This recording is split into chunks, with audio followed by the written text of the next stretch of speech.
ভাই বোনকে সারপ্রাইজ দিবে সেজন্য কেকটাকে অর্ডার করে নেয় আমার কাজিন।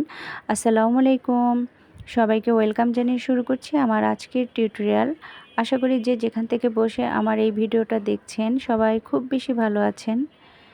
ভাই তার বোনকে সারপ্রাইজ দেবে সেজন্য কেকটাকে কাস্টমাইজ করে নিয়েছিল।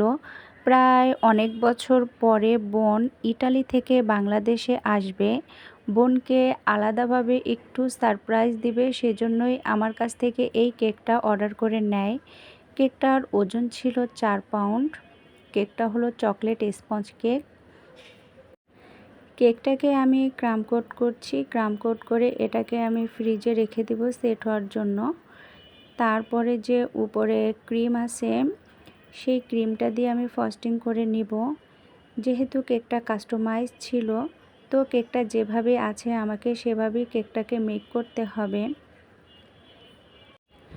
এভাবে পাইপিং ব্যাগ দিয়ে কেকের উপরে ক্রিম দিলে কেকের ফিনিশিংটা অনেক তাড়াতাড়ি করা যায়। সেজন্যই আমি এভাবে উপরে ক্রিম দিয়ে ফ্রস্টিং করে নিলাম। আমার হাতেও তেমন সময় ছিল না, অনেক কাজের চাপ ছিল।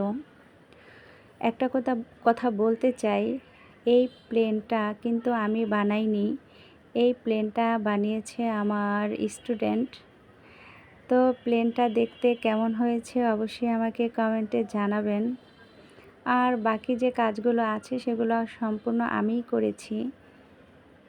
সুন্দর এই কেকটার মধ্যে প্লেনটা খুবই কিউট লাগছে। আপনাদের কাছে কেমন লাগছে আমি জানি না, কিন্তু আমার কাছে প্লেনটা ভীষণ ভালো লাগছে। পুরো কেকটাই আমার কাছে অনেক ভালো লাগছে। আপনারা যদি এরকম সুন্দর সুন্দর কেক অর্ডার করে নিতে চান অবশ্যই সেটা 4-5 দিন আগে অর্ডার কনফার্ম করতে হবে। ধন্যবাদ, সবাই ভালো থাকবেন। আল্লাহ হাফেজ।